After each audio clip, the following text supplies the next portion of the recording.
I remember a case that brought the whole lab to a standstill.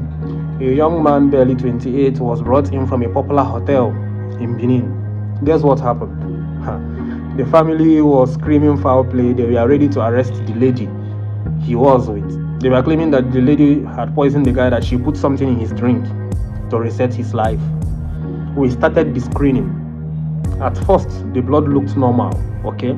But then, I remember we decided to run a specific test for nitrates and synthetic phosphodiesterase inhibitors. The results hit the screen and the levels were off the charts. The young guy that was making out hadn't been poisoned by the lady. He had poisoned himself. How? He had taken a high-strength manpower pill from a pharmacy and washed it down with 2 bottles of very popular Action herbal drink he bought from a street vendor. Alright? In the lab, we saw that his blood vessels had dilated so much that his heart literally spun out like a car tire in the mud. He died of a massive drop in blood pressure. The lady was innocent. The jazz was just bad chemistry. Alright? That day I realized that my job isn't just to do forensics, to catch criminals. It is to save the innocent from being blamed for the accidents of the ignorant. Social media will tell you to get liver and show power. Get liver and show power. But forensic science tells you to stay alive. You cannot use because of a 30 minutes ego trip, 30 minutes pleasure, 30 minutes nakanaki to lead you to a lifetime in a coffin. you will not use because of a 30 minutes pleasure, 30 minutes jigri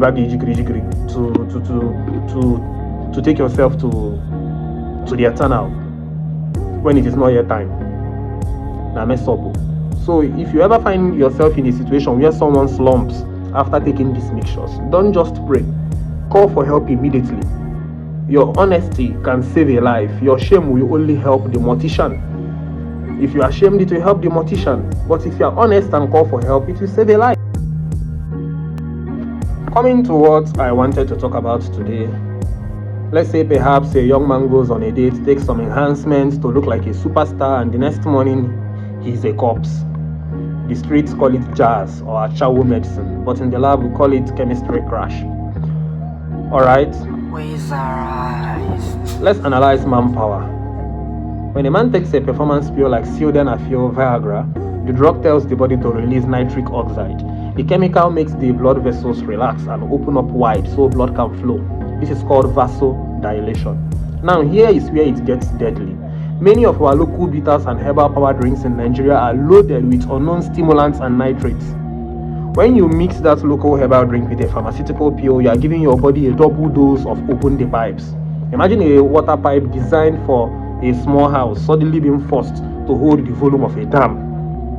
The blood vessels open so wide that the blood pressure drops instantly.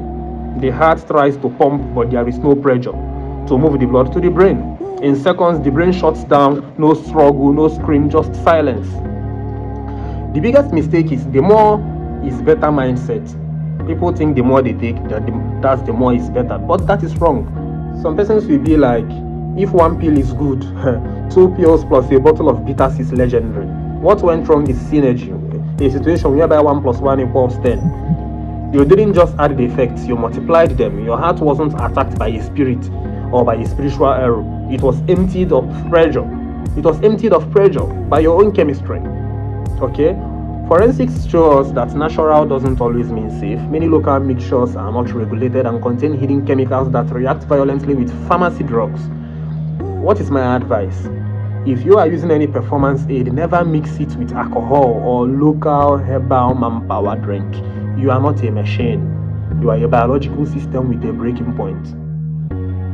Do you know that many of these sudden hotel deaths, which are being recorded as natural causes, is because the family is too ashamed to ask for a toxicology report? You don't know. We are burying the truth because of stigma, because they know if they should ask for a toxicology report, the truth will be bare. The body never lies, even if the heart stops beating. Let's say perhaps you're already on BP medications and you need something for performance because you are no longer active in the bedroom. I did a video on that in the previous slide. You can check it out.